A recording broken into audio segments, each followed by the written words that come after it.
MQM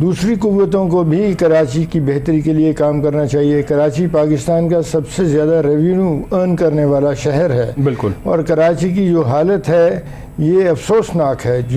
جس علاقے کے لوگ ٹیکس دیتے ہیں انہی کو سب سے مشکل زندگی میں ہم نے ڈالا ہوا ہے. سڑکیں ٹوٹی ہوئی ہیں, پانی ملتا نہیں, پانی جو سرکاری آتا ہے وہ چوری ہو جاتا ہے, اور چوری ہو کے پھر وہ بیچا جاتا ہے شہریوں کو دگنے تگنے داموں. تو یہ کراچی کے جو مسائل ہیں, اگر ایم کیو ایم متحد ہوتی ہے اور اصولی سیاست پہ قائم رہتی ہے, وہ جو ان کا جرائم والا ایک ماضی ہے, جو الزام ان پہ لگتے رہے, ابھی پتہ نہیں اس میں سچ کتنا ہے اور ابہام کتنا ہے, لیکن وہ جو صورتحال ہے وہ پریشان کن ہے, اس کا خدشہ نہیں ہونا چاہیے. اور ایم کیو ایم کو یقین کرنا چاہیے کہ وہ جرائم کی طرف یا جرائم کرنے والوں کو کی پشپنائی نہ کریں اور اصولی سیاست سے چلیں. تو اس سے اچھا اور کیا ہو سکتا ہے. دوسری سیاسی قوتوں کو بھی تحریک ملے گی کہ وہ بھی اصولی سیاست پہ چل کر کراچی کی بہتری کے لیے کام کریں. یہ تو کراچی کی لوکل سیاست ہے. ٹھیک ہے. اور قومی سطح پر بھی ایم کیو ایم کا ایک رول ہے. وہ ایک خاص طبقے کو ہی ریپرزینٹ نہیں کرتے, ان کی جڑیں پورے معاشرے میں ہیں, اور وہ ایک اچھی سیاسی قوت بن کے سامنے آ سکتے ہیں. اور جب اس قسم کی قوتیں جو اصول پسند ہوں اور اصولوں پہ چلنے کا ارادہ ظاہر کریں, وہ سیاست میں جڑ پکڑیں گی, تو پھر ہماری سیاست سے بے اصولی, دھوکے بازی, جھوٹ اور یو ٹرنز میرا خیال ہے ختم ہو جائیں گے. آج کی مطلب پریس کانفرنس انہوں نے کی, انہوں نے کہا کہ 2018 میں کراچی سے ایم کیو ایم کو ہرایا گیا, اور ساتھ انہوں نے یہ بھی کہا کہ 2018 میں جو جیتے وہ حیران ہو گئے, جنہوں نے جتوایا وہ پریشان ہو گئے, اور ہمارے لوگوں کو ہرایا گیا. کراچی کے اندر ہم بڑے اسٹرانگ تھے, ہمارا ووٹ بینک تھا, اس کے باوجود ہمارے بہت سے وہاں پر جو نمائندے تھے ان کو وہاں پر ہرایا گیا, اور ایم کیو ایم کو کمزور کیا گیا, اور اس کے بعد 3 دھڑوں میں تقسیم ہوئی ایم کیو ایم. اور یہ سب کچھ کی ذمہ داری وہ کسی اور پر ڈالنے کی کوشش کر رہے ہیں, لیکن مجھے لگتا ہے کہ ظاہر ہے ان کی اپنی ذاتی کمزوریاں بھی تھیں. آپس کا اتفاق جب ان کا ختم ہوا تھا تو اس کی بنا پر یہ علیحدہ 3 دھڑے بنے تھے, اور ایم کیو ایم کا آپس میں اتفاق ختم ہوا تھا. اور اب اگر یہ کم بیک کر رہے ہیں کراچی میں, جس طرح سے اب یہ کہہ رہے ہیں, آج میں انہوں نے تھوڑا سا کرٹیسائز کیا جنیوا کانفرنس پر بھی, کہ جو $9.25 ارب یا $10 ارب کے قریب جو اکٹھے کیے ہیں حکومت نے مختلف بینکوں سے قرضے کی مد میں, اور تھوڑی بہت امداد ہے اس کے اندر, وہ کہتے ہیں کہ اگر کراچی کو موقع دیا جائے تو $10 ارب کراچی اکیلا شہر اکٹھا کر کے دے سکتا ہے. اگر اس کو ہم پراپرلی مینج کریں, پراپر طریقے سے اس کو چلایا جائے, تو $10 ارب کراچی ہی اکٹھا کر کے دے سکتا ہے. کیا خیال ہے بریگیڈیئر صاحب آپ کا؟ سر میں اس بات سے متفق ہوں. ہم ملک کے اندر وسائل پیدا کر سکتے ہیں. ہمارے ملک میں اگر انصاف قائم ہو جائے, اور ذمہ دار کو جو زراعت کا پیشہ رکھتے ہیں اور انڈسٹریلسٹ کو اگر یہ کانفیڈنس مل جائے کہ ان کو ہیرس نہیں کیا جائے گا, اگر وہ ارن کریں گے آپ کے اصولوں کے مطابق ارن کریں گے, اور اس ارننگ کے اوپر ان پہ الزام نہیں لگیں گے. ہم نے دیکھیں پاکستان نے 22 خاندانوں کا بہت شور مچایا تھا 60 کی دہائی میں, اور ان 22 کے 22 خاندانوں کا ہم نے تختہ کر دیا. بعد میں اسلامی سوشلزم والی گورنمنٹ جو آئی, پیپلز پارٹی کی, نیشنلائزیشن کر لی. بھارت نے ایسا نہیں کیا. بھارت کے جو انڈسٹریلسٹ ہیں, صنعت کار, اور ان کی زراعت جو ہے وہ ہم سے بہت آگے نکل گئی, اس لیے کہ وہاں پر ہیرسمنٹ نہیں ہوئی. جو انہوں نے کرنی تھی زرعی اصلاحات اور زمین کی اصلاحات, وہ انہوں نے شروع میں ہی کر دیں. انہوں نے جاگیرداریں کا نظام ختم کر دیا, جاگیریں ختم کر دیں, اور انہوں نے اپنی ملک کے اندر لمٹس مقرر کر دیں کہ آپ اتنی زمین رکھ سکتے ہیں اور اس کے اوپر کاروبار. لیکن اس کے بعد ذمہ داروں کے ساتھ کوئی زبردستی یا ہائی ہینڈڈنس نہیں ہوئی. ٹھیک ہے. اسی طرح صنعت کاروں کے ساتھ بھی نہیں ہوئی. ابھی پاکستان میں ہم نے صنعت کاروں کا اعتماد جو ہے وہ توڑ کر رکھ دیا ہے. لوگ خوف کھاتے ہیں کہ اگر انہوں نے صنعت میں اپنا سرمایہ ڈالا اور اگر ان کو کامیابی ہوئی تو ان پہ الزام لگ جائیں گے. پھر ہماری سیاست میں بے اصولی ہے. ہماری سیاست اپنا الو سیدھا کرنے کے لیے ہر غلط کام کرنے کی ایک رواج ہے. آپ نے دیکھا یہ رواج بار بار. ابھی بھی شکایت تو یہی ہے نا کہ جی یہ ٹھیک نہیں ہوا. تو جو ہار جاتا ہے وہ کہتا ہے ٹھیک نہیں ہوا, جو جیت جاتا ہے وہ کہتا ہے اس سے زیادہ انصاف والا الیکشن ہی کوئی نہیں تھا. اور ہم بہت روٹین ہے ہماری سیاست کے اندر. تو یہ بے اصولی ہمارے ملک سے ختم تبھی ہوگی جب ہم قانون اور انصاف کو بالادست رکھیں گے اور انصاف قائم ہوگا.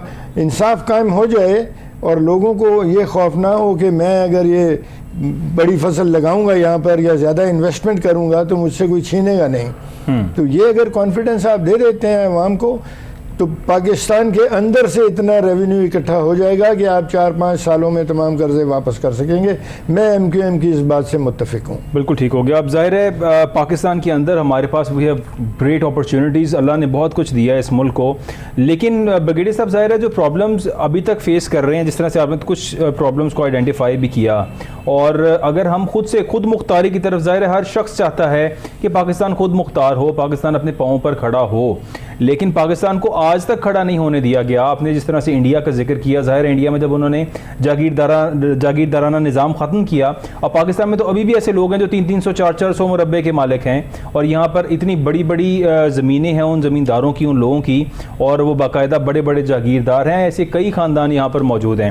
پھر وہی خاندان سیاست میں بھی آتے ہیں, وہی خاندان ہر جگہ پر اپنے لوگوں کو پلانٹ کرتے ہیں, وہ چاہے بیوروکریسی ہو, کوئی بھی ڈپارٹمنٹ ہو, ہر طرف انہوں نے اپنے بندے بٹھانے ہوتے ہیں. چھوٹے عام ذمہ داروں کو ہیرس کرتے ہیں. جی بالکل ڈیفینیٹلی. ہمارے ہاں بات یہ ہے کہ آپ پیسے لگائیں تو آپ کا جو نشاندہی ہے وہ دائیں ہو جائے گی جہاں آپ چاہتے ہیں, دوسرا آپ سے زیادہ پیسے لگا دے تو وہ آپ کے بائیں کر لیں گے. تو یہ جو ہمارے ملک کے اندر اس زمانے کے اندر اتنی انسرٹینٹی ہے, ہمارے ملک کے اندر اس وقت ہم نے ڈیجیٹلائز کیا ریونیو سسٹم, زمین کا ریکارڈ سارا, تو اس میں تو 6 انچ کی ایکوریسی تک سرکار وہاں پر نشان لگا سکتی ہے. لیکن یہ لوگوں کے جھگڑے کیوں ہوتے ہیں بننے کے اوپر, بننا میرا ادھر آ گیا تمہارا ادھر چلا گیا. یہ جھگڑے اسی لیے ہوتے ہیں کہ ہمارے ہاں انصاف کا نظام نہیں ہے, اور زیادہ ہم لینڈ آفیسر کہتے ہیں. ہم نے دوبارہ پٹواری سسٹم لانچ کر دیا اور اس کو ہم لینڈ آفیسر کہتے ہیں. اس کے اوپر کوئی وہ چیک نہیں ہے. اس کے آفیسرز جو ہیں وہ تو دفتر سے نہیں نکلتے. میں نے تو نہیں دیکھا کسی اسسٹنٹ کمشنر یا تحصیلدار کو آگے کھڑے ہو کے یہ کہہ کہ یہ نشان ہے اور یہ ہم نے اس کو سرٹیفائی کیا, اس کے یہ فگرز ہیں GPS کے اوپر. باہر کی دنیا میں تو اسی طرح ہے. باہر کی دنیا میں امریکہ میں 6 انچ تک ایکوریٹ ہے اور کوئی ہلا نہیں سکتا. یہاں آپ نے وہ کانفیڈنس نہیں دیا اپنے ذمہ دار کو. پھر یہ کانفیڈنس نہیں ہے کہ جو کھاد کی قیمت ہے یہ یہی رہے گی. ایک سیزن میں کھاد, یعنی آج سے 2 سال پہلے DAP جو تھی وہ 3300-3400 روپے کی تھی, اور اب 16,000 تک پہنچ کے پھر نیچے 11,500 پہ آئی ہے. تو ذمہ دار کو یہ کانفیڈنس نہیں ہے کہ جب فصل لگاؤں گا اس وقت DAP کی اور کھادوں کی قیمت کیا ہوگی, SOP کی قیمت کیا ہوگی, نائٹروفاس کی قیمت کیا ہوگی, اور جو سپریز ہیں ان کی قیمت کیا ہوگی. ہم مارکیٹ کو کنٹرول نہیں کروانا چاہتے, لیکن مارکیٹ اصولوں پر تو چلے. جو ملک کے اندر بنی ہوئی چیزیں ہیں ان کی ایک پرائس ہے جس کو گورنمنٹ کو کنٹرول کرنا چاہیے. یہ تو نہیں کہ جب اس فصل لگنے کا موقع آئے تو اس وقت وہ دوائیاں اور وہ کھادیں مہنگی ہو جائیں جو اس فصل میں کام کرتی ہیں. اور پھر اسی طرح ذخیرہ اندوزی ہے. چھوٹا ذمہ دار تو اس کے پیچھے پولیس لٹ لے کے پڑی ہوتی ہے. گندم جب آتی ہے تو FIR تک ہوتی ہیں کہ آپ فوراً بیچیں اور پہنچائیں پاسکو کو, آپ گورنمنٹ ریٹ پہ بیچیں. اور جو بڑے ذمہ دار ہیں وہ تو ہزاروں بوریاں جو ہیں وہ سٹاک کر لیتے ہیں, اور پھر وہ منسٹر ہوتے ہیں, وہ وزیر ہوتے ہیں, وہ گورنر ہوتے ہیں, اور ان کی جو سٹاک کی ہوئی گندم ہے یا اجناس ہیں ان کو کوئی چیک نہیں کر سکتا. تو یہ ہمارے ہاں بڑے مسائل تو ہے بریگیڈیئر صاحب, یہ تو بڑے مسائل ہیں, اور ظاہر ہے ان مسائل کو تو ہم قبل سے دیکھتے ہی آ رہے ہیں, اور ہر شخص دیکھتا ہی آ رہا ہے کہ یہ پرابلمز یہاں پر ہیں. یہ پرابلمز ٹھیک کیسے ہوں گی؟ ہمارے یہاں پہ جو سیاست کی بات کی جائے تو کوئی شریف آدمی, کوئی غریب آدمی تو سیاستدان بن ہی نہیں سکتا. وہ کس طرح سے سیاستدان بنے گا؟ یہاں پہ کروڑوں روپیہ جب ایک صوبائی حلقے کے الیکشن کے لیے چاہیے, اور اس سے بڑھ کے پھر نیشنل اسمبلی کے الیکشن کے لیے چاہیے, تو کوئی غریب اور شریف آدمی تو یہ کام کر ہی نہیں سکتا, کرنے کا سوچ بھی نہیں سکتا ایکچولی. پھر اس کے بعد مطلب اب جو یہاں پہ سسٹم ہے, سسٹم کو ہم ٹھیک کیسے کریں گے اگر یہاں پر سیاستدان ہمارے لوور لیول سے اوپر نہیں آ سکتا, عام آدمی سیاستدان نہیں بن سکتا, اور پھر یہی خاص مخصوص لوگ ہیں, مخصوص گھرانے ہیں جو اس ملک پر حکمرانی کر رہے ہیں ہر ڈپارٹمنٹ کے اندر, تو پھر ان سے جان کیسے چھڑوائی جائے گی؟ سر انڈیا والا جو سسٹم, ہم بات تو کرتے ہیں کہ انڈیا میں انہوں نے جو چیزیں کی تھی, لیکن پاکستان میں یہ چیزیں کون کرے؟ ہمیں پھر انڈیا کی ہسٹری پڑھنی چاہیے, اور جن ملکوں نے ختم کیا, چائنا نے ختم کیا 1949 اپریل میں ان کا آزادی ملی, ان کو ریڈ آرمی جیت گئی, اور چیانگ کائی شیک صاحب چلے گئے تائیوان, اور اکتوبر 1949 میں انہوں نے اپنا آئین نافذ کر دیا. 6 مہینے میں سب درست ہو گئے. تو وہ جہاں پر Japan is a big example. Japan آپ کے سامنے کی بات کریں, میں ایٹم بم کھائے انہوں نے. بالکل, میں پڑھ رہا تھا کہ جاپان کو 1951-52 کے اندر پاکستان نے, بلکہ جو کیونکہ ان کے اوپر ایک سیکنڈ ورلڈ وار کے بعد تاوان کا کچھ سسٹم بن چکا تھا ان کے اوپر, اور Pakistan was a part of it کہ تاوان ریسیو کرے گا. پاکستان نے ان کو قرضے معاف کیے اس دور کے اندر, اور پاکستان نے سپورٹ کیا جاپان کو. جاپان نے اس کے بعد اپنا اس تمام حالات, برے حالات کے باوجود انہوں نے اپنا ٹوٹل انفراسٹرکچر کو ڈیولپ کیا, انہوں نے سڑکیں بنائی, انہوں نے ایگریکلچر کو امپروو کیا, ہر چیز کو امپروو کیا, اور ایک نیشن بن کر سامنے آئے. آج جاپان کی اگر ہم بات کریں تو 2000 ارب ڈالر سے بھی بڑی ان کی جو ہے وہ اکانومی ہے, اور دنیا میں میں کہتا ہوں کوئی ایسی چیز نہیں ہے, یعنی دنیا کی چوتھا بہترین ملک ہے لیونگ کے لیے. They have the best living standards, they have the best agriculture and everything, you name it, Japan has it. یہ وہی ملک ہے. پاکستان کے ساتھ ہوتے ہوئے ان کے برے حالات ہے, پاکستان نے ایک دور میں ان کو ریلیف دیا, اور پھر انہوں نے بھی پاکستان کو ریلیف دیا. لیکن سر آج ہمارا کیا حالات ہے اور جاپان کہاں چلا گیا ہے؟ دیکھیے, بہت بڑی قوت کسی بھی قوم کی جو ترقی کی طرف اس کو لے جاتی ہے وہ معاشرتی ڈسپلن ہے. جی, قائد اعظم نے بھی 3 اصول جو دیے اپنے موٹو میں, وہ یونٹی, فیتھ اور ڈسپلن تھا, اور ڈسپلن کے اوپر بہت زور تھا. ہم نے, قائد اعظم خود ایک بہت ڈسپلنڈ آدمی تھے. ٹھیک ہے, تو اللہ ان کو جنت آمین میں رکھے, کروٹ ان کو جنت نصیب ہو, ان کے درجات بڑھیں, لیکن وہ ایک انتہائی ڈسپلنڈ آدمی تھے. ٹھیک ہے, اور قائد اعظم کو اگر ہم ماڈل بنا کے چلیں تو ہمارا معاشرتی ڈسپلن بہتر ہو جائے گا. ٹھیک ہے, معاشرتی ڈسپلن بہتر ہو تو آپ کی پروڈکشن بہتر ہو جائے گی. ٹھیک ہے. دیکھیے, اکنامک کے اندر ہم اکانومی کی بات کرتے ہیں تو لیبر ایک فیکٹر آف پروڈکشن ہے, انٹرپرینر ایک فیکٹر آف پروڈکشن ہے, دونوں ہیومن ریسورس ہیں. ہیومن ریسورس کی کوالٹی ڈسپلن سے بڑھتی ہے. ٹھیک ہے, ہم نے ڈسپلن تو اپنے معاشرے میں چھوڑا ہی کوئی نہیں. آپ ہمارا ٹریفک دیکھیں, آپ ہمارا نظام دیکھیں, آپ ہماری انڈسٹری دیکھیں. لوگ ہڑتالیں کرتے ہیں, انڈسٹریلسٹ کو ہیرس کرتے ہیں, وہ سرمایہ لگا کر بھی پشیمان ہی رہتا ہے, اور جہاں اس کو داؤ ملے وہ پھر اپنا ہاتھ دکھا جاتا ہے. تو ہمارا قانون جو ہے وہ لوگوں کو راہ راست پہ رکھنے کا طریقہ انفورسمنٹ آف لا ہے, رول آف لا جس کی ہم بات کرتے ہیں. اگر رول آف لا ہم ٹھیک کر لیں تو ہمارا معاشرتی ڈسپلن ٹھیک ہو جائے گا. سر, رول آف لا کا ذکر سب سے زیادہ ہم نے عمران خان صاحب کے منہ سے سنا, اور ان کی اگر 3.25 سال کے ٹینیور کی اب بات کی جائے تو ظاہر ہے کوئی دودھ کی نہریں تو نہیں بہ رہی تھی اس ٹائم پر بھی, لیکن اب جو حالات ہو چکے ہیں ان حالات کے اندر تو عمران خان صاحب کا دور ہمیں بڑا بہتر لگتا ہے ان سے کمپیریٹیولی. افسوسناک بات تو یہی ہے نا کہ وہ رول آف لا کا وہ مثال پیش نہیں کر سکے جس کا انہوں نے وعدہ کیا, لیکن اس حقیقت کو ٹال نہیں سکتی بات. اگر وہ ناکام ہوئے ہیں تو ہم رول آف لا سے ہی توبہ کر لیں, یہ تو کوئی بات نہ ہوگی. ہمیں رول آف لا امپلیمنٹ کرنا ہے, اور ہمیں یہ سمجھنا ہے کہ رول آف لا کے بغیر معاشرتی ڈسپلن پیدا نہیں ہوگا. اب دیکھیے, چائنا نے 1989 میں وہ جو تیانانمن اسکوائر میں رائٹس ہوئے, اس میں ان کو بڑا سخت ایکشن لینا پڑا, اور آج تک ان کو اس ایکشن پہ ندامت نہیں ہے, بلکہ وہ تو کہتے ہیں کہ ہم نے رول آف لا امپوز کیا, اور اس رول آف لا کے نتیجے میں جو ڈسپلن قائم ہوا, اس ڈسپلن نے چائنا کو وہ ترقی دی جس سے دنیا دنگ رہ گئی.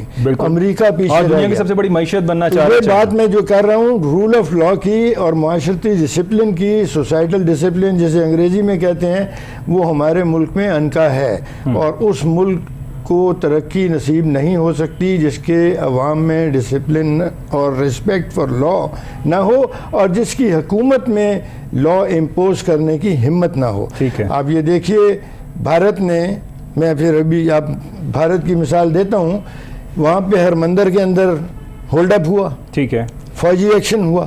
فوجی ایکشن کے بعد ہرمندر ان لوگوں کو واپس نہیں کیا گیا جنہوں نے وہاں پہ یہ کام کیا تھا. ٹھیک ہے, ہمارے ہاں کیا ہوا, اور وہاں فوجی ایکشن 1 مہینے کے بعد ہو گیا. ٹھیک ہے, ہم نے 5 مہینے دنیا کو تماشا دکھایا, اپنے فوجی اور اپنے سپاہی اور اپنے افسر شہید کروائے, ایک لیفٹیننٹ کرنل شہید ہوئے, اور اس کے بعد ہم نے کیا رول آف لا امپوز کیا, ہم نے انہی کو مسجد واپس کر دی جنہوں نے سارا وہاں پر ہنگامہ ریز کیا تھا. ٹھیک ہے, اسی طرح بلوچستان میں 4 سال انسرجنسی ہوئی, ایک بغاوت ہوئی, بالکل, اور اس بغاوت کے خلاف آپ کی فوج عمل پیرا ہوئی ان کے خلاف جی. اور اس کے اندر ہماری فوجیوں کی شہادتیں ہوئیں, ہمارے افسروں کی شہادتیں ہوئیں. ہم نے آج تک وہ لسٹ تو دی نہیں. ٹھیک ہے. امریکہ نے تو ویتنام کی 56,000 فوجیوں کی لسٹ لگائی ہوئی ہے ارلنگٹن میں, دیوار پہ کندہ ہے نام, ہم نے نہیں کیا. اور اس کے بعد ان تمام لوگوں کو جن کو فوج نے گرفتار کیا ان کو ایمنسٹی دے دی گئی. ہمارے ملک کے اندر آرٹیکل 256 قانون میں موجود ہے کہ کوئی پرائیویٹ آرمی نہیں رہ سکتی اس ملک کے اندر. بالکل, وہ بالکل اللیگل ہے. جہاں پرائیویٹ آرمی نظر آئے اس کو ختم کر دینا چاہیے. ہمارے ملک میں تو پرائیویٹ آرمیاں ہر جگہ پھرتی رہی, بلکہ اب دوبارہ سے بات کریں اور وہ ہماری ریگولر آرمی, دیکھیے ہماری ریگولر آرمی سے لڑتی رہی ہیں. اور افسوسناک بات یہ ہے ہمارے رول آف لا کی کہ ان کی فیور میں ہم نے اپنے آرمی چیف پہ ایف آئی آریں کر دی. اب ٹھیک ہے آپ کہیں کہ صحیح ہوں گی, لیکن میں ایسے فوجی سمجھتا ہوں کہ وہ ایف آئی آریں ٹھیک نہیں تھی. پرائیویٹ آرمی کمانڈر اگر ریگولر آرمی نیشنل آرمی سے لڑتا ہے اور اس کے اندر اگر اس کی جان چلی جاتی ہے تو اس کے لیے F I R army chief پہ ہوگی. ہمارے ہاں ہوا یہ کام. ٹھیک ہے, تو ہمیں یہ اپنی اداؤں پہ خود ہی غور کرنا چاہیے. پھر اس کا مطلب ورنہ دنیا عرض کرے گی ہمیں شکایت ہوگی. سر اس کا مطلب یہ کہ انٹرنیشنلی ہمارے ملک کو کنٹرول کیا جا رہا ہے. جس طرح سے ہمیشہ بات کی جاتی ہے کہ انٹرنیشنل پریشرز ہیں, مطلب یو ایس ہے اور ممالک ہیں جو پاکستان کے اندر چیزوں کو کنٹرول کرتے ہیں, اور جس کا ذکر ہمیشہ ہمارے سامنے ہوتا آتا ہے. اور آئی ڈونٹ نو اس چیز کو لوگ آئیڈینٹیفائی کیوں نہیں کرتے ہیں, اس بات پر کیوں بات نہیں کرتے. اس کا کوئی وے آؤٹ نہیں ہے شاید ہمارے پاس کہ ہم اتنے قرضوں تلے دبے ہیں کہ ہمیں باتیں ماننی پڑتی ہیں. چلنا ہوگا. انٹرنیشنل پریشرز بھی ہوتے ہیں, انٹرنیشنل انٹرفیئرنس بھی ہوتی ہے. آپ خلا میں نہیں رہتے. آپ اس دنیا کے اندر ایک وجود ہیں اور اس دنیا کے اندر بہت سارے اور ملک ہیں اور وجود صاحب کی پریس کانفرنس کا اگر ذکر کروں, انہوں نے یہ کہا کہ جتنے ٹینیور گزرے ہیں ہر ٹینیور میں یو ایس کی طرف سے پاکستان کو ایڈ آتی رہی ہے. انہوں نے باقاعدہ ذکر کر کے ہر ٹینیور کا بتایا کہ ہر ان تمام سالوں میں یو ایس کی طرف سے پاکستان کو ایڈ آتی تھی. اور میرا ٹینیور عمران خان صاحب نے ذکر کیا کہ میں وہ شخص ہوں جس نے امریکہ کو ایبسولوٹلی ناٹ بولا, اینڈ وہ ایبسولوٹلی ناٹ آبویسلی ہم سب نے دیکھا, ہم سب گواہ ہیں ان کے اس ایبسولوٹلی ناٹ کے. نتیجہ کیا ہوا ایبسولوٹلی ناٹ کا وہ بھی ان کو پتہ ہے, لیکن اسٹل انہوں نے کہا کہ میں آئندہ آئیں گے تو شاید ایبسولوٹلی ناٹ نہیں کہیں گے. ٹھیک ہے, اگر آئے تو امید ہے کہ یہ لیسن جو ان کو ملا یہ ان کے دماغ میں رہے گا اور اس کے مطابق چلیں گے. دیکھیے میں یہ بات کہہ رہا ہوں کہ آپ خلا میں نہیں رہ رہے. ٹھیک ہے, آپ کے ارد گرد دوست بھی ہیں, دشمن بھی ہیں, آپ کے خیر خواہ بھی ہیں, آپ کے بد خواہ بھی ہیں. جی, آپ نے اس دنیا میں رہنا ہے. وہ جو اقبال نے کہا تھا نا, صنوبر باغ میں آزاد بھی ہے پابگل بھی ہے, انہی پابندیوں میں رہ کے آزادی کو حاصل کرنا ہے ہمیں. تو ہم دنیا کے معروضی حالات کو سمجھ کر چلیں. ہم اپنے ملک کے اندر انصاف اور قانون کا عملداری کو قائم کریں اور اپنے ملک کے اندر لوگوں کو کانفیڈنس دیں. ہمارے تو عوام میں کانفیڈنس نہیں ہے. آپ کا تو ہر بچہ جو تھوڑا سا لائق ہے وہ امریکہ, کینیڈا, آسٹریلیا کی طرف دیکھتا ہے کہ میں نے وہاں جا کے رہنا ہے. ہمارے ہاں ایسے لوگ کم ہو گئے ہیں جو کہیں کہ میں وہاں جا کے سیکھ کے آؤں گا اور اپنے ملک کو ڈیولپ کروں گا. ٹھیک ہے, بہت ساری مثالیں ہیں, اپنی بھی ہیں.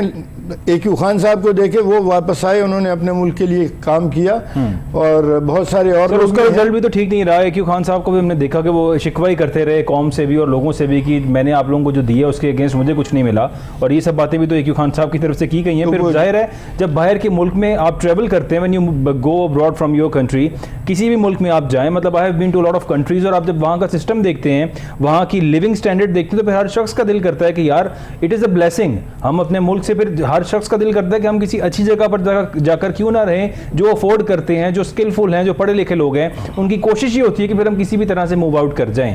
تو چاہیے تو یہ کہ ہمارے ملک میں وہ سب سسٹم ہوں, وہ سب پریویلیجز وہ ہوں, مطلب یہ وہ اسلامی قوانین ہیں جو ہمیں باہر کے ملکوں میں نظر آتے ہیں. کیا ہو گیا کہ ہمارے جو نوجوان ہیں, جو لائق بچے ہیں, وہ باہر جا کے سیٹل ہونا چاہتے ہیں. جی, کچھ تو ہمارا قصور ہے نا بحیثیت قوم. بالکل ہے. ہم نے ان کو وہ کانفیڈنس نہیں دیا, ہم نے رول آف لا امپلیمنٹ نہیں کیا, ہم نے 1949 میں وہ کیا کوٹا سسٹم جاری کیا اور کہا کہ یہ صرف 10 سال کے لیے ہے.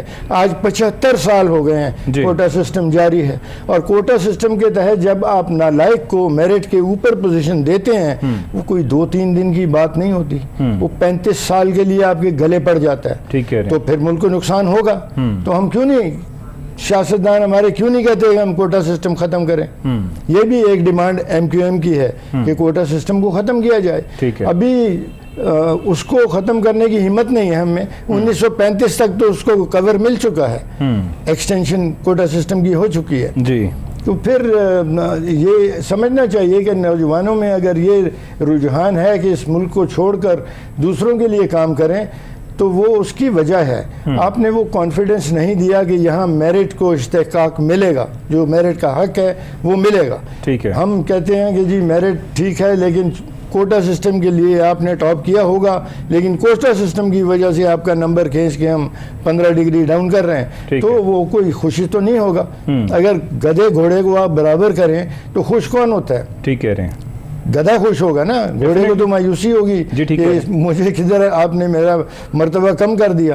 تو اس لیے ہمیں سوچنا چاہیے, کوٹا سسٹم کو ختم کرنا چاہیے, رول آف لا امپلیمنٹ کرنا چاہیے, لا کی رسپیکٹ قائم ہونی چاہیے, اور حکومت جو ہے وہ لوگوں کو کانفیڈنس دے کہ وہ کسی دباؤ کے تحت فیصلے نہیں کرتی, وہ پاکستان کی بہتری کے لیے فیصلے کرتی ہے اور پاکستان کی لوگوں کی بہبود کے لیے کام کرتی ہے.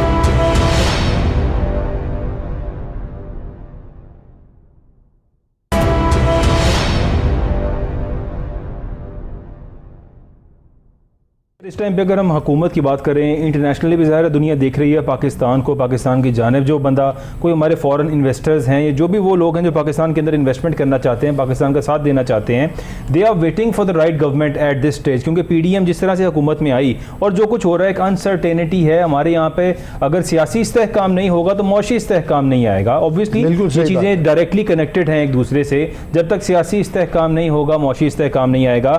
یہ جو آج پی ڈی ایم کا اتحاد حکومت کے اندر بیٹھا ہے, یہ ہمیشہ ڈیمانڈ کرتا رہا کہ اس ملک کے اندر الیکشنز کرائے جائیں. اب جب ان کے پاس وفاقی حکومت آ گئی, سندھ حکومت ان کے پاس آ گئی ہے, اب وہ چاہتے ہیں کہ اس ملک میں الیکشنز نہ ہوں. تو مطلب یہی وہ لوگ ہیں جنہوں نے مہنگائی مکاؤ مارچ کیے, مہنگائی کے نام پر مارچ کیا, عوام کو ریلیف دینے کی بات کی, 150 روپے لیٹر پیٹرول کو کرٹیسائز کیا اور یہ کہا کہ 150 روپے کا پیٹرول کون افورڈ کرے گا اس ملک کے اندر. آج جس لیول پہ مہنگائی لے گئے اور جو کچھ انہوں نے کہا ہے سر, پھر یہ بھی تو شاید عوام دیکھ رہی ہے کہ ان کے ساتھ زیادتی ہے کہ جو کچھ کہا گیا تھا کچھ بھی ڈیلیور نہیں کیا گیا, بلکہ 3 گنا مہنگائی کر دی گئی اب اس دور کے اندر. یہ افسوسناک بات ہے. عوام کی حالت بڑی پتلی ہے, کھانا پینے کا بڑا پرابلم ہو گیا ہے, خوراک کی ضرورت ہے, بچوں کو تعلیم دینے کی ضرورت ہے, بچوں کی صحت, عوام کی صحت, بوڑھوں کی صحت برقرار رکھنے کی ضرورت ہے. اس کے لیے میڈیکل ایڈ حکومت کا آئین کے تحت تو فرض ہے کہ ہر شہری کو فری میڈیکل ٹریٹمنٹ آتھرائزڈ ہے ہمارے آئین کے تحت. لیکن ہم کہتے ہیں جی بجٹ نہیں ہے اس لیے یہ دوائیاں خود لے آؤ. میڈیکل ٹریٹمنٹ کی بات کریں تو ہم نے شاید عمران خان صاحب کے دور کے اندر دیکھا کہ ایک جو ہیلتھ کارڈ کی فیسلٹی انہوں نے دی وہ ایک اچھی فیسلٹی تھی, جو جن لوگوں نے اس کو یوٹیلائز کیا ان سب نے اس کی تعریف کی. کہ ظاہر ہے ہر خاندان کو 10 لاکھ روپے تک کا جو ہے وہ مفت علاج کرانے کی جو فیسلٹی دی جا رہی تھی, that was a great initiative actually from the government. اور اس سے پہلے شاید ہمیں ایسا کوئی انیشیٹو نظر نہیں آیا کہ عوام کو ایسا ریلیف مل رہا ہو. لیکن اس کے اندر بھی بڑی بے ضابطگی اور بہت سی چیزیں سامنے آئیں بعد میں کہ جو کچھ ہو رہا تھا لیکن عوام کو ریلیف تو مل رہا تھا. سر اس دور کے اندر ریلیف تو دیا جا رہا تھا. اب جو یہ حکومت آئی ہے, آئے اس نام پہ تھے کہ عوام کو مزید ریلیف دیں گے, مزید بہتریاں کریں گے. عمران خان جو زیادتیاں لوگوں کے ساتھ کر رہا ہے اس سے بہتر اپرچونٹیز لوگوں کے لیے کریٹ کرنے کے لیے آئے تھے یہ لوگ. انہوں نے تو سر پاکستان کی معیشت کا بیڑا غرق ہوتا ہمیں نظر آ رہا ہے ان کے ٹینور کے اندر. آپ نے بالکل صحیح نشاندہی کی. ہمارا ایک بہت بڑا پرابلم یہ ہے کہ کوئی اچھا کام اگر کوئی کرتا ہے تو دوسری حکومت صرف اس کے مخاصمت کی وجہ سے اس کو زیرو یعنی نیشنلزم تو ہے ہی نہیں, واپس کر دیتے ہیں, اس کو ختم کر دیتے ہیں. بالکل. میں پھر اس کی ملک کا عوام کا کوئی نہیں سوچتا, یہاں پر صرف اپنی سیاست کا سوچا جاتا ہے. آپس کی لاگت بازی میں ملک کا نقصان کرتے ہیں, عوام کے لیے مشکلات پیدا کرتے ہیں. جو اچھا کام ہے باہر کے ملکوں میں, امریکہ کی ترقی اور برطانیہ کی ترقی کا راز یہ ہے کہ ایک حکومت جو کام کرتی ہے, آنے والی حکومت 3-4 سال اس کام میں نہیں لگاتی کہ ان کو کرٹیسائز کرنا ہے, ان کو بدنام کرنا ہے. ان کے ہر کیے ہوئے کام کو روک کر اپنی دوبارہ پہیے کی ایجاد شروع کر دیتے ہیں. بالکل. تو یہ نہیں ہونا چاہیے. جو پچھلی حکومت نے کام کیا, اب جو ترقی یافتہ خاندان ہے, یہ جو خاندان جنہوں نے بہت زیادہ عروج حاصل کیا, ان کو دیکھیے تو وہ بات آ جاتی ہے کہ باپ نے کام کیا اور اس کو ایک حد تک لے گئے اور اس کے بعد بیٹوں نے اس کو کام کو آگے لے گئے. بالکل ٹھیک ہے. انڈسٹری اگر لگائی یا ذمہ داری اگر کی تو بڑھایا اس کو. ہمارے ملک میں اچھے کام بھی ہوئے ہیں, ہم ان کو نہ تو جانتے ہیں, نہ سراہتے ہیں, نہ جاننے کی کوشش کرتے ہیں. آپ دیکھیے کہ پچھلے 10-15 سال میں پاکستان آلو پروڈیوسنگ کنٹری بن گیا, اور ہم نے نہیں دیکھا کسی حکومت کو آلو سائنسدانوں کو ستارہ امتیاز یا ستارہ قائد اعظم یا کوئی ایوارڈ دیتے ہوئے. ٹھیک ہے. آپ نے سنا؟ نہیں، میں نے تو یہاں کسی پہ 23 مارچ کو ایوارڈ ملتے دیکھا. کسی 23 مارچ کسی 14 اگست کو آپ نے یہ آواز سنی. تو بات یہ ہے کہ شوبز کے لوگوں کو ایوارڈ ملتے دیکھے، صدر پاکستان وہ سیاستدانوں کو مل جاتے ہیں، سیاستدانوں کو مل جاتے ہیں اور سرکاری ملازموں کو بھی مل جاتے ہیں، لیکن جنہوں نے جینوین کام کیے ہیں ان کو سراہیں آپ. تو اس قوم میں ذرا نم ہو تو یہ مٹی بڑی زرخیز ہے ساقی. غلط نہیں کہا شاعر نے، بالکل درست کیا اور درست کہا. لیکن آپ اگر ان اصولوں پہ چلیں گے تو پھر قوم کی ترقی ہوگی، معاشرتی ڈسپلن آئے گا، انصاف ہوگا اور پچھلی حکومت کے کیے ہوئے کام کو آگے لے جائیں گے. یہ نہیں ہے کہ ہم دوسرے کو اپنے سوا دوسرے سب لوگوں کو غدار کہیں. اگر ہم اس طرح چلیں گے تو پھر ملک جو ہے وہ بڑھتا، ایک قدم آگے لیں گے، 2 قدم پیچھے جائیں گے. تو وہ ایک افسوسناک صورتحال ہے اور یہ ہمیں نظر آتی ہے. اسی لیے بچوں میں کانفیڈنس نہیں پیدا ہوگا. جس ملک کے اندر ان کو پتا ہو کہ میں جتنی بھی محنت کروں مجھے میرا استحقاق نہیں ملنا، میں میرٹ میرے پاس ہے لیکن میرے پاس سفارش نہیں ہے، تو پھر وہ ان ملکوں میں جاتا ہے جہاں میرٹ نہ ہو، ٹھیک ہے، اور سفارش جہاں میرٹ ہو اور سفارش جہاں نہ ہو اور اپنے محنت سے آپ کو پھل ملے. آپ نے دیکھا ہے کہ بڑے آرڈینری لوگ گئے ہیں. جی ٹھیک کہہ رہے ہیں. اور انہوں نے بڑی ترقی کی ہے. وہاں پہ اپرچونٹیز ملتے ہیں، وہاں پہ گورنمنٹ کی طرف سے سپورٹ ملتی ہے، وہاں پہ ہر چیز پہ وہ سپورٹ کرتے ہیں. کوئی اور اچھا کام کرنے والے کی وہاں پہ قدر ہوتی ہے. میں آپ کو بتا رہا ہوں، I've been to the foreign countries، میں نے وہاں دیکھا ہے کہ ایگریکلچر یعنی جن کو ہم کسان کہتے ہیں، کسانوں کو حکومت کی طرف سے باقاعدہ جہاز بھی دیے گئے ہیں for spraying their lands and all that, یعنی کہ یہاں تک کی فیسلٹیز دی گئی. ہمارے یہاں تو ٹریکٹر ملنا دور کی بات ہے سر، وہاں پہ تو جہاز تک دیے جاتے ہیں کہ جس کے بڑی فیلڈز ہیں وہ جہاز کے تھرو پیسٹیسائڈز بھی کر سکے. کوآپریٹو فارمنگ ہو سکتی ہے. ہمارے ایسٹ میں زراعت ایک ہمارا بڑا شعبہ ہے سر، لیکن ہمارے پورے ملک میں ایک زرعی یونیورسٹی ہے، یعنی ریسرچ کے لیے صرف ایک یونیورسٹی پورے ملک میں. ابھی زرعی یونیورسٹیاں اور بھی ہیں فیصل آباد کے علاوہ، ایسی بات نہیں ہے، اور وہاں بڑا اچھا کام ہو رہا ہے. ہمیں وہ کام دیکھنے کی ضرورت ہے اور کوآپریٹو فارمنگ کا سسٹم ہم رائج کر سکتے ہیں. ہماری بہت ساری زمینیں آج بھی سیٹلڈ نہیں ہے، خاص طور پہ بلوچستان اور سندھ بنجر پڑا ہے سر سارا بلوچستان. وہاں پر آپ کوآپریٹو فارمنگ کر سکتے ہیں. دنیا کا سب سے بہترین سیب، میں نے تو بلوچستان وزٹ کیا ہے سر، کالا کلو سیب دنیا کا سب سے بہترین سیب کوئٹہ بلوچستان کے جو سراؤنڈنگ ایریاز ہے وہاں پر موجود ہے. اور میں نے یہ دیکھا کہ پانی کی قلت کی وجہ سے وہاں پر ہزاروں لاکھوں پودے ان کے تباہ ہوئے. ڈرپ اریگیشن کا سسٹم نہیں شروع کیا، حالانکہ دنیا میں بہت سارے طریقے ہیں، پاکستان کے اندر بہت سارے طریقے ہیں. آپ ان طریقوں پہ کام کریں تو ہماری ایگریکلچرل آؤٹ پٹ بہت زیادہ ہو سکتی ہے. ہمارے ملک کے اندر مجھے تو سمجھ نہیں آتی کہ کیوں گندم کا بحران ہو جاتا ہے. یہ اگر ہم اسمگلنگ کو، وہی رول آف لا کی بات آتی ہے، اسمگلنگ ہو جاتی ہے اور ذخیرہ اندوزی ہو جاتی ہے، اور پھر اس کے اوپر آپ دیکھتے ہی ہیں کہ کیا کیا نہیں ہوتا. شوگر تھی ہمارے پاس، اسٹاک پڑا تھا، ایکسپورٹ کیا اور اس کے بعد خود ہی کہا کہ بہت بے ایمانی ہو گئی ہے. ٹھیک کہہ رہے ہیں. تو یہ اس قسم کے جو صورتحال ہے جہاں پہ ملک کا مفاد جو ہے وہ بالائے طاق رکھا جائے اور اپنے مفاد کو مقدم رکھا جائے، وہاں یہی ہوگا. بریگیڈیئر صاحب بات کریں اگر پنجاب اسمبلی کی، ظاہر ہے چودھری پرویز الہی صاحب کل آپ نے بھی دیکھا کہ اجلاس رات دیر گئے تک جو ہے وہ جاری رہا پنجاب اسمبلی کے اندر اور کافی کچھ ہوا وہاں پر. ان دی اینڈ انہوں نے 186 کے اپنا جو ووٹ تھا وہ اراکین کو پورا کیا اور 186 ووٹ چودھری پرویز الہی صاحب نے لیے. اور لینے کے بعد اب یہ کہا جا رہا ہے کہ عمران خان صاحب یہ کہہ رہے ہیں کہ اسمبلیاں تحلیل کر دی جائیں. جو پی ٹی آئی کی لیڈرشپ ہے ان کی یہ خواہش ہے کہ اسمبلیاں تحلیل کر دی جائیں. کاف لیگ تھوڑی سی ریلکٹنٹ نظر آ رہی ہے. کہا جا رہا ہے کہ شاید کاف لیگ کے کچھ اراکین نے اس لیے پرویز الہی صاحب کو اس شرط پہ ووٹ دیا تھا کہ اسمبلیاں تحلیل نہ کی جائیں، نمبر ووٹ پورے کیے جائیں، سی ایم سٹیبل رہیں. جی سر. وہ غلام اسحاق خان نے ایک شعر کہا تھا جب اسمبلی کو بحال کیا اور پھر توڑ دیا گیا، جی تو اس وقت انہوں نے کہا تھا کہ گما ببر کے بپایا رسد کار مغاں ہزار خوشہ نا خوردہ در رگے تاکست. تو یہ شعر مجھے بڑا پسند ہے. ابھی آگے کیا ہوتا ہے، سیاسی چالیں ہیں، سیاسی چالیں چلتے ہیں، پھر آگے ایک اور سیاسی چال ہوتی ہے، سیاسی حربے ہوتے ہیں، اور ان چالوں اور حربوں نے ہمارے ملک کی جمہوریت کا نام بدنام کر دیا ہے. اور ہم قسم قسم کے تعویلیں لاتے ہیں. کبھی کہتے ہیں بیرونی سازش ہو گئی، تو ہم اپنے پارلیمنٹ پوری کی پوری پارلیمنٹ کی جو نفری ہے اس کو غداروں میں شامل کر دیتے ہیں. تو میرا خیال ہے ہماری جمہوریت ابھی تک میچور نہیں ہے. جب میچور ہوگی تو اس طرح کی حرکتیں نہیں ہوں گی. جب اس طرح کی حرکتیں نہیں ہوں گی تو ملک کے اندر سوسائٹل ڈسپلن اور رول آف لا پیدا ہوگا. برگیڈیئر صاحب, جمہوریت کا ظاہر ہے ذکر تو ہم کرتے ہیں کہ ہمارے ملک کے اندر جمہوریت ہے, سیاست کے اندر جمہوریت ہے, لیکن میرا نہیں خیال کوئی پارٹی ایسی نظر نہیں آتی. کہ آپ کی نظر میں کوئی ایسی پارٹی ہے جس میں آپ کو جمہوریت نظر آتی ہو؟ کلیم تو سب کرتے ہیں, پاکستان پیپلز پارٹی کو پوچھیں تو وہ کہتے ہیں سب سے بڑی پاکستان کی جمہوری جماعت ہم ہیں. اور جمہوریت کیا نظر آتی ہے کہ آج بلاول بھٹو صاحب جو ہے وہ چیئرمین ہے پارٹی کے, اور وہاں پر مصطفیٰ نواز کھوکھر صاحب نے کچھ تھوڑا سا اختلاف کیا, اور اختلاف بھی کیا تھا انہوں نے تھوڑا سا اعظم سوادی صاحب کی فیور کے اندر کچھ ایک ٹویٹ کی, اور اس کے بعد انہیں پارٹی سے ہی نکال دیا گیا. تو کون سی جمہوریت سر, کس پارٹی میں ہمیں جمہوریت نظر آ رہی ہے پاکستان کے اندر؟ یہ صحیح بات ہے, ہماری سیاسی پارٹیوں کے اندر جمہوری روح نظر نہیں آتی. ہم سب لوگ اپنے مفاد کے شوقین ہیں جی, اور اپنے مفاد کے لیے ملک کے مفاد کو پس منظر میں رکھ دیتے ہیں, ملک کے مفاد کو بالکل نظر سے غائب کر دیتے ہیں. وہ ہمارا مطمع نظر نہیں ہوتا. اگر ایسا ہوتا رہے گا تو ہماری جمہوریت اسی طرح لڑکھڑاتی بے ساکھیوں کے اوپر چلتی رہے گی. اگر ہم چاہتے ہیں کہ ہمارے ملک کے اندر جمہوریت پنپے اور جمہوریت جو ہے وہ صحیح اپنی جمہوری روح جو ہے ہماری جمہوریت کے اندر نظر آئے, تو پھر ہمیں اصولوں پر چلنا ہوگا.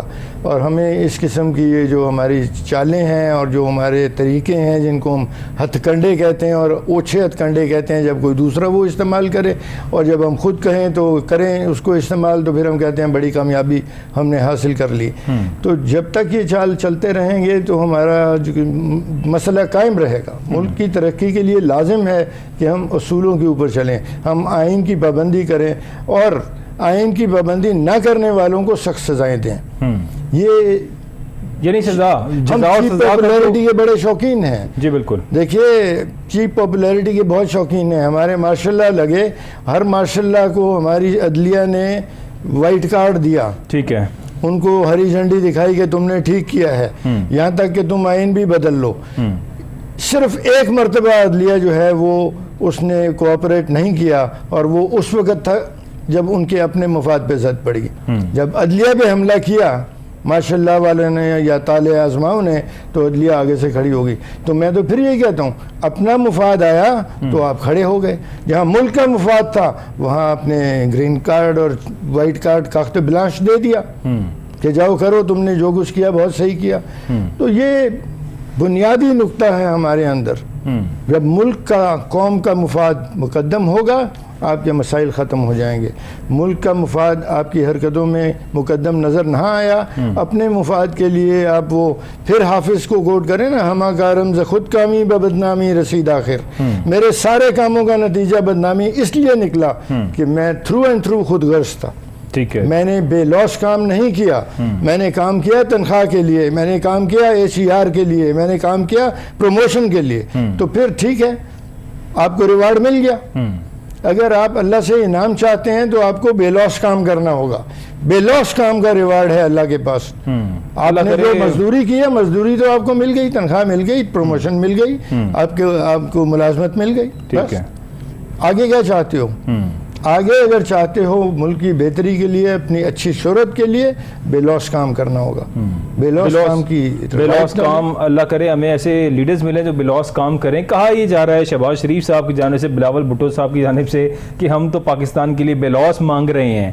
اور جو جنیوا کانفرنس ہوئی اس میں $10 ارب جو انہوں نے لون لیا پاکستان کے لیے, ایک بڑی وکٹری بتایا گیا کہ ہماری it is a great victory of Pakistan, Pakistan زندہ باد کے نعرے لگے, اور وہاں پر ایسا ماحول کریٹ کیا گیا جس طرح پاکستان کے لیے ایک بہت بڑی اچیومنٹ ہے کہ یہ $10 ارب جو ہم نے لیے ہیں, جس میں IDP نے $4.2 ارب ہمیں قرضہ دیا ہے, ورلڈ بینک نے ہمیں قرضہ دیا ہے, ایشین ڈیولپمنٹ بینک نے ہمیں قرضہ دیا ہے, اور ایشین انفراسٹرکچر بینک نے بھی ہمیں قرضہ دینے کی بات کی ہے. تو یہ قرضہ لینے پہ سر اتنی خوشی منائی جا رہی ہے, اتنا کچھ کہا جا رہا ہے. اور اب شہباز شریف صاحب کا دورہ UAE ہے, UAE بھی وہ گئے ہیں اور کہہ یہ رہے ہیں کہ میں تو بے لوس پاکستان کے لیے مانگنے گیا ہوں, اپنے لیے مانگنے نہیں گیا, اور پاکستان کے لیے قرضہ ہی لینے گیا ہوں وہاں پر. تو سر بے لوس کی خدمت نظر آ رہی ہے آپ کو بھی برگیڈیئر صاحب؟ وہ قرض کی میں کہ ہم شوقین ہیں, مرزا غالب بھی شوقین تھے, اور قرض کی میں مل جائے تو ہم کہتے ہیں بڑی کامیابی ہے. جی, لیکن ہونا تو یہ چاہیے کہ ہم اپنے زور بازو پہ ترقی کریں. جی, اور یہ قرض سے جان چھڑائیں. قرض کوئی اچھی بات تو نہیں ہے, اور جبکہ ہمارے پاس اتنے وسائل موجود ہیں. آپ دیکھیے ہمارے پاس دریائے سندھ تھا نا, جی 1947 سے تھا نا. جی, ہم نے کالا باغ ڈیم کیوں نہیں بنایا؟ بالکل. تو اچھا سر، کالا باغ ڈیم سزا بھگتی ہم نے جب نہیں بنایا تو. سر آج بھی بڑا دا ایزیسٹ ڈیم اور جو پاکستان میں بننا چاہیے، جو سب سے آسان اور سب سے کم خرچ کے اندر اور سب سے کم وقت درکار ہے جس کے لیے، وہ کالا باغ ڈیم ہے. نیچرلی اللہ کی طرف سے وہ ایک ڈیم سائٹ بنی ہوئی ہے اور بڑا ہی آسان ہے اس کو ڈیم کو وہاں کریٹ کرنا. لیکن آج تک سر تمام پارٹیز کی ٹینیور گزر گئی. عمران خان صاحب سے بڑی امیدیں تھی عوام کو کہ وہ آئیں گے اور اس ملک کے اندر وہ شاید ایک ریولیوشنری لیڈر ہوں گے، شاید وہ بھی ڈیلیور نہ کر سکے. پھر وہی وجہ ہے نا کہ اپنا مفاد، اپنا سیاسی مفاد زیادہ عزیز تھا لوگوں کو. گروہی اور آپ کہہ لیں کہ قبائلی مفاد جو تھا وہ زیادہ عزیز تھا، قوم کا مفاد عزیز نہیں تھا. تو آپ نے اس کی سزا پائی، آپ پا رہے ہیں سزا. اب بنا لیں، تائب ہو جائیں اپنی حرکتوں سے. تو اگر ہم اپنے ملک کا مفاد سب سے آگے رکھیں، قوم کا مفاد اور قوم کا اتحاد سب سے آگے رکھیں، ہماری سیاست کا انداز یہ بن گیا ہے جس سے قوم تقسیم ہوتی ہے. ٹھیک ہے. ہم اتنا زیادہ تان و تشنیع اور گالیاں اور دشنام ترازی کرتے ہیں کہ دوسروں کو بالکل ڈارک کلر میں، بالکل سیاہ رنگ میں پینٹ کر دیتے ہیں. ٹھیک ہے. اس سے قوم کے اندر اتفاق پیدا نہیں ہوتا. ہمیں ساتھ مل کے چلنا ہے. قائد اعظم کو مثال بنا کے سامنے رکھیں، وہ ساتھ لے کے چلے تھے سب کو. بالکل. اور ان کا انداز سیاست یہ تھا کہ لوگ ان کی بات پر واہ واہ کرتے تھے اور تحسین و آفرین کہتے تھے. کوئی کسی نے پوچھا کہ تم انگریزی تو سمجھتے نہیں ہو، یہ اتنی زیادہ واہ واہ کیوں کر رہے ہو؟ انہوں نے کہا بس یہ جو کہتا ہے وہ صحیح کہتا ہے، میرا اس پہ اتنا اعتماد ہے. تو وہ اعتماد قائم کریں معاشرے کے اندر تو آپ کے مسائل دور ہو جائیں گے اور آپ قرض کی میں سے جان چھٹ جائے گی. اگرچہ چھٹتی نہیں ہے منہ سے یہ ظالم لگی ہوئی، لیکن چھٹ جائے گی. اس کا طریقہ ہے، ڈی ٹاکسیفائی کیا جانا چاہیے پاکستان کو قرضوں سے. لیکن اس کے لیے آپ کو اپنی پروڈکشن بڑھانی ہے، ملک کے اندر ترقی کرنی ہے اور وسائل موجود ہیں. وسائل کی کوئی کمی نہیں ہے آپ کے پاس، آپ کر سکتے ہیں. اس وقت ہم نے آئل پروڈکشن بہت بڑا کارنامہ کیا یونیورسٹی والوں نے اور ریسرچ سائنٹسٹ نے، اور اس کے بعد اس کو ہم نے پرائیویٹ حد تک محدود کیا ہوا ہے. یعنی ہم نے کہیں یہ نہیں کیا کہ سرکاری زمینوں کے اوپر ہم کریں، انسیٹلڈ لینڈز کے اوپر گورنمنٹ پروجیکٹس کریں.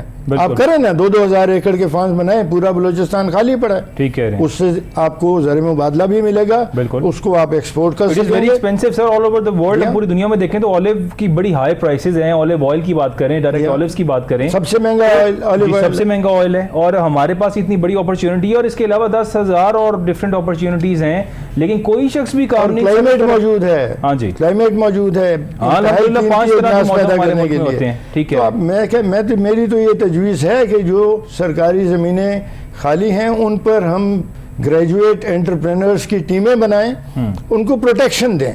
آپ تو پروٹیکشن نہیں دے سکتے. آپ کے تو مزدوروں کو لوگ گولیاں مار جاتے ہیں آ کر، اور آپ کا سسٹم ایسا ہے کہ آپ پھر پکڑ بھی لیں تو ان کو ایمنسٹیاں دینی پڑتی ہیں. کچھ ہوں گے رموز مملکت خیش خسرواں دارند، تو خسرو جو ہمارے ہیں بادشاہ لوگ، وہ اپنی مصلحتوں کی وجہ سے ایمنسٹیاں دے دیتے ہیں، سزا نہیں ملتی. اس لیے ملک میں امن و امان نہیں ہے، اور امن و امان کی غیر موجودگی میں آپ کو کوئی ایسی گریجویٹس کی ٹیم نہیں ملے گی، انٹرپرینرز کی، جو آپ کی ہدایات کے مطابق کہیں جا کر ویرانے میں اولیو اگائیں. ٹھیک ہے. اگر آپ ایسی ٹیمیں مہیا کر لیں اور وہ موٹیویشنل اسپرٹ پیدا کر دیں تو پاکستان بہت جلد باقی سارے ملکوں کو پیچھے چھوڑ دے گا اور ایشین ٹائیگر بن جائے گا واقعی. اس سب کے لیے برگیڈیئر صاحب کیا یہ ضروری نہیں ہے کہ ہمارے یہاں پہ جو لوکل گورنمنٹ سسٹم ہے اس کو پروموٹ کیا جائے، جو کاؤنسلر سے سسٹم چلتا ہے، یعنی ایک کاؤنسلرز ہوتے ہیں جہاں سے ہی سب سٹارٹ ہوتا ہے اور وہی ایم این ایز بناتے ہیں، وہی ایم پی ایز بناتے ہیں. ایکچوئل سسٹم حکومتوں کا، ملکوں کا یہ ہوتا ہے. ہمارے ملک کے اندر تو سارا فنڈ اپنے ہی لوگوں کو، MPAs MNAs کو نوازا جاتا ہے. پھر اس کے اندر ظاہری بات ہے جب آپ ایک شخص کو اتنا فنڈ دیں گے. افسوس کی بات یہ ہے کہ جنہوں نے یہ سب باتیں کی انہوں نے بھی آ کر اپنے ہی لوگوں کو اپوائنٹ کرنا شروع کیا. بالکل.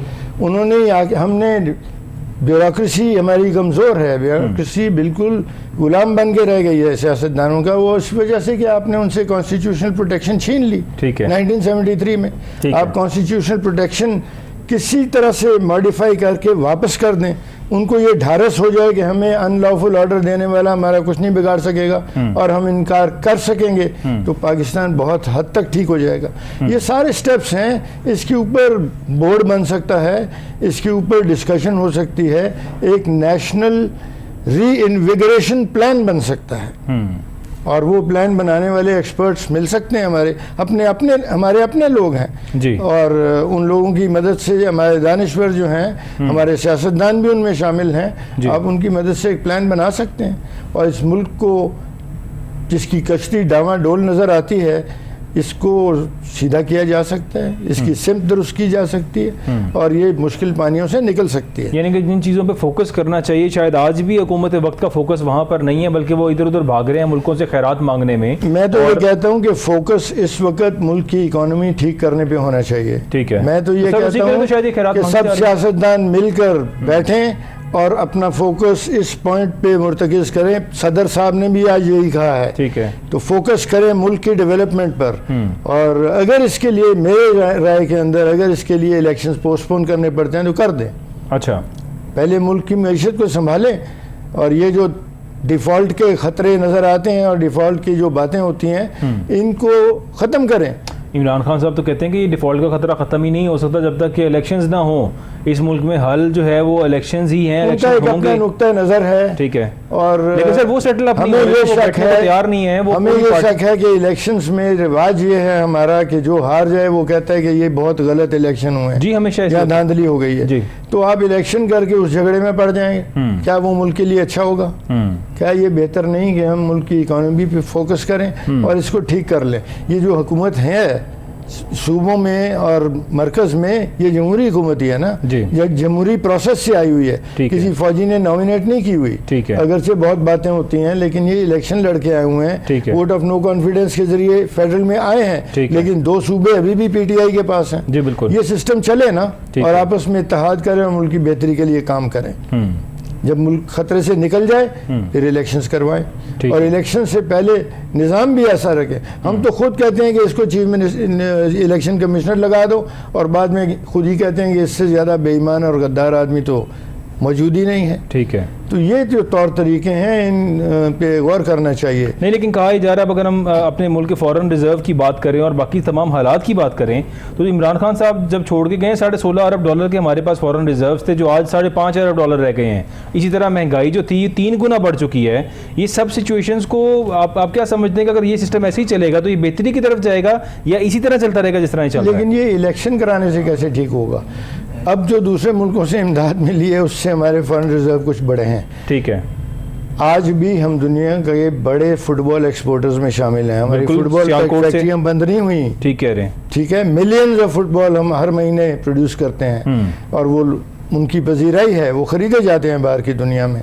ہماری انڈسٹری میں ابھی بھی دم ہے، تو ہم کام کریں نا، اور ہم ہمیں سیاستدان کوئی ایسا فارمولہ پروڈیوس کریں جس سے الیکشن کے بعد بدمزمی نہیں ہوگی۔ ٹھیک ہے، ہم اس حالت میں نہیں ہیں کہ الیکشن کروائیں اس کے بعد جھگڑے شروع ہو جائیں اور ملک اور نیچے چلا جائے۔ بالکل ٹھیک، آگے ہماری حالت زبوں ہے، اس سے اور زیادہ زبوں ہو جائے گی اگر ہم یہ کریں گے۔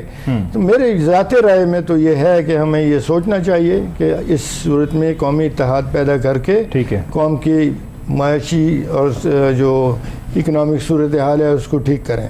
اس کے ٹھیک کرنے کے بعد الیکشن تو ہوتے ہی رہیں گے نا، الیکشن تو یعنی ابھی وقتی ضرورت جو بریگیڈیئر صاحب نے بھی بتایا وہ یہی ہے کہ ابھی وقتی ہمیں یہ ضرورت ہے، اس چیز کی اشد ضرورت ہے کہ جس طرح آج ایم کیو ایم کا ہم نے اتحاد دیکھا کہ سب دھڑے اکٹھے ہو کر بیٹھ گئے ایک ٹیبل کے اوپر، اور وہ پارٹی اسی مثال کو سامنے رکھ کے تمام سیاسی پارٹیز کو چاہیے کہ وہ اکٹھے بیٹھیں اور بیٹھ کے اس ملک کی معیشت کو بہتر کرنے کے لیے let's come to the solution, اور بیٹھ کے آپس میں ڈسکس کریں اور اس ایک ووٹ کے ساتھ پاکستان کی اکانومی کو، پاکستان کی عوام کی بہتری، عوام کو ریلیف دینے کے لیے کوشش کی جائے، اور وہ تبھی ہوگی جب سب پارٹیز اکٹھے ہو کر آپس میں بیٹھیں گے اور بیٹھ کر مشاورت کریں گے۔ وقتی الیکشن ہو بھی جائیں تو جس طرح سے ہم ہمیشہ دیکھتے ہیں کہ الیکشنز کے بعد ہارنے والا یہ کہے گا کہ دھاندلی ہوئی ہے، اور جیتنے والا جو ہے وہ کہے گا کہ بہت اچھا بڑا فری اینڈ فیئر الیکشن تھا، اور یہ چونکہ اس کی سپورٹ میں گیا، یہی سب کچھ ہوتا نظر آئے گا۔ سو اونلی سولوشن از کہ سب پارٹیز بیٹھیں، بیٹھ کے اس ملک میں عوام کے لیے بہتری کریں۔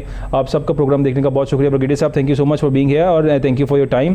ناظرین، ہم انشاءاللہ دوبارہ منڈے کو حاضر ہوں گے ایک نئی بات کے ساتھ۔ پروگرام دیکھنے کا شکریہ، اللہ حافظ۔